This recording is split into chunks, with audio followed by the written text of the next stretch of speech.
What's going on, everyone? Jeremy here from The Quartering, and I want to be somewhat sympathetic and understanding to individuals' personal situations.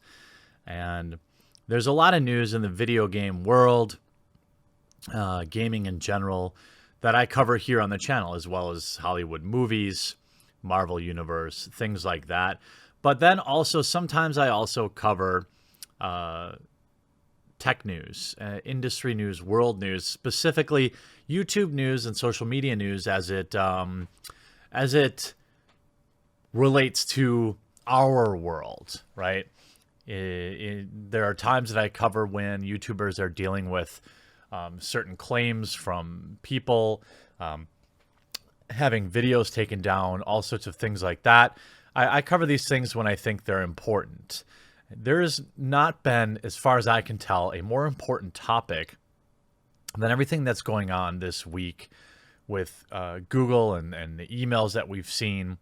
And yet, people that I respect, people that I view, are simply choosing not to cover it. Now, you might be saying, well, Jeremy, how do you know they're not choosing to cover it? Well, I suppose I don't know it for a fact, but I do know for people that cover YouTube news, YouTubers, industry information, there isn't a bigger topic right now. There can't be, because it is a topic that affects us all, whether we watch videos here on YouTube, whether we use certain search engines for information. It is the biggest news to break in a very long time in terms of tech industry news. And there have been several channels that I don't necessarily want to call out, but I think it's necessary to question where the backbone is. I think Tim Pool this morning, I was talking to Tim on Facebook Messenger, because Boomer Tim still uses that. It's the only reason I still have Messenger on my phone, is to talk to Tim. And he referred to in one of his videos that it's a watershed moment in journalism, in that there is a clear line of delineation of people who are covering this and people who are not covering it. And I think there's several reasons why that I want to discuss it. I also want to explicitly thank you, the viewers, for always liking and commenting and sharing my videos, because like Tim points out in his video, my recommendations are few and far between. They represent less than 1% of my overall traffic. I do not get recommendations from YouTube. I get recommendations from you, the viewer. That is you putting my videos out on Twitter or on Facebook or on Reddit or in your Discords. This is how I grow my audience. My channel, I believe, is growing in spite of several unnatural roadblocks put into place by people that may not talk about things in the way that our overlords may want us to. I don't think that I have any particularly hot takes, but I do think at times I do push against the generally concerted narrative. And so when I talk about these things, there are several tools, whether they run ads on videos, whether they deboost you, delist you, whether they suggest your videos. These are all tools to suppress video content. But there is no more powerful tool than you, the viewer, always liking the videos, sharing comments. You are equally as important as any video content creator here on YouTube or on BitChute or on Minds.com. You are the important gears that make the machine work. And I want to thank you all for that, because I'm going to ask you to re-examine today how you look at certain content creators and kind of information in general as it's disseminated across YouTube. And I'm going to continue to renew my request for you to continue sharing my videos. And it's not about whether or not you agree or disagree. I think I have a proven track record of discussing topics. Sometimes we part ways in disagreement. Sometimes we find a middle ground. But I'm almost always willing to talk to people if they ask me to. I've hosted debates on my channel and conversations with people that are strong critics of me. I'm not afraid to discuss these types of things. And I think that's the general good thing. All I can do here on YouTube is start a conversation, have a conversation. It's why I read what you all tell me on Twitter. It's why I read my YouTube comments. It's why I read my emails, because I want to have that conversation. We don't talk enough today. And yesterday, there's more information that poured out on kind of this rigging of the way search results work, and certain content creators, how they are talked about inside of big tech companies. We've seen Pinterest outright pick sides and remove people. We've seen yesterday in Congress some grilling going on of Google employees about the way that Google views themselves. To me, they view themselves as the righteous ones, as the one who are in charge of controlling what people see. This is sometimes direct in terms of removing certain people. It's sometimes indirect in terms of deboosting and controlling simple things like the Google autocomplete. And I find it curious, and it's a question that I think I want you to ask yourself, of the content creators that you watch.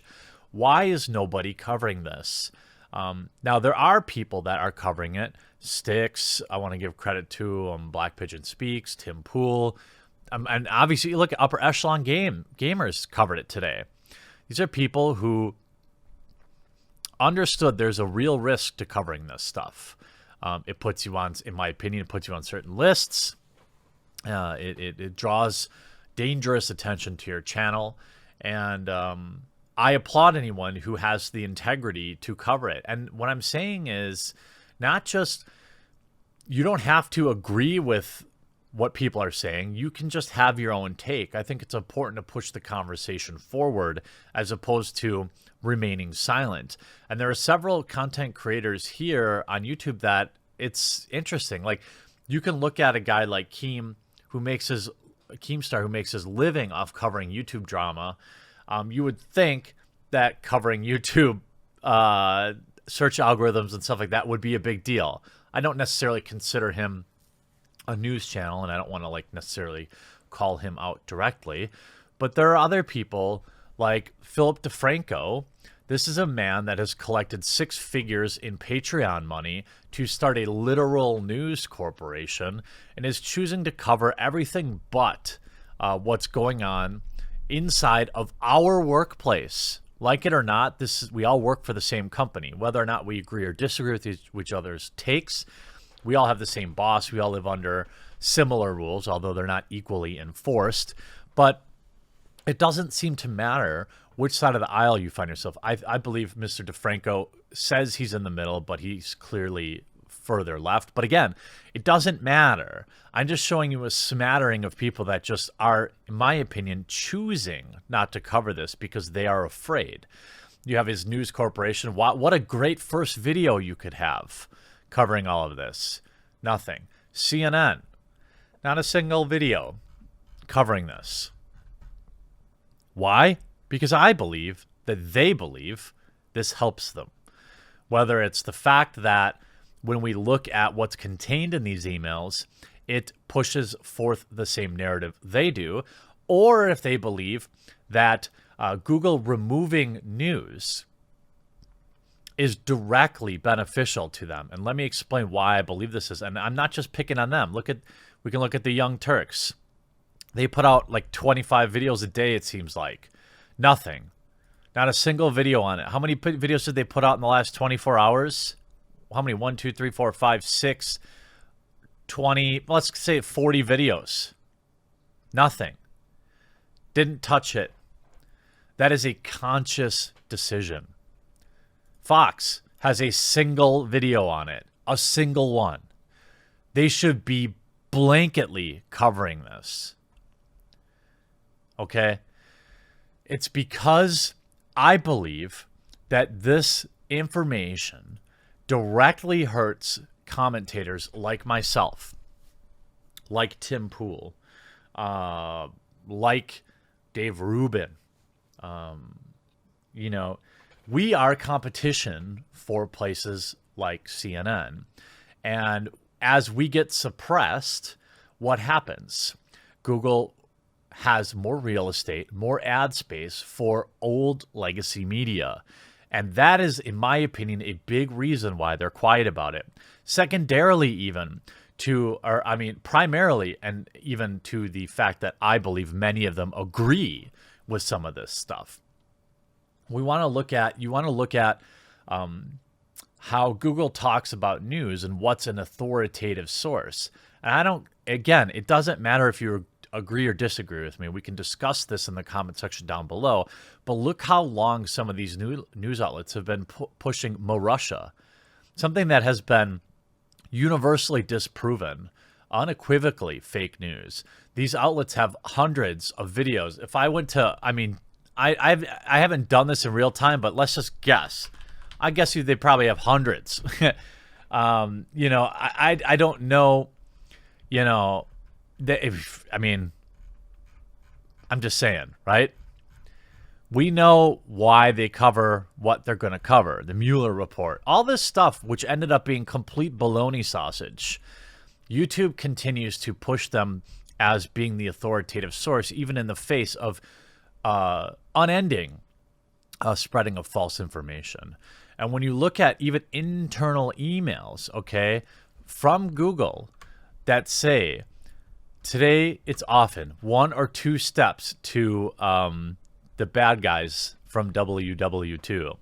If we understand PragerU, Mr. Peterson, and Shapiro et al. Are the bad guys from WW2, using dog whistles, you mentioned step 1, I can receive these recommendations regardless. I don't think correctly identifying far-right content is beyond our capabilities. But if it is, why not go with Meredith's suggestion of disabling the suggestion feature? This could be a significant step in terms of user trust. Ironically, this is an email that, in my opinion, greatly erodes user trust and would erode it further if my colleagues here on YouTube would understand the bigger picture and would put their political differences aside and have a spine. Yes, it is scary making these videos.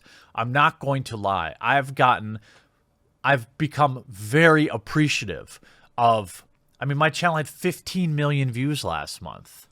Now, I'm probably at the bottom tier of earnings, but that's still not a bad chunk of change. I built a beautiful shrine dedicated to Brie Larson this month. I've done some nice landscaping, and I know if I drift too close to the sun, I will be squashed down like so many others. It's scary.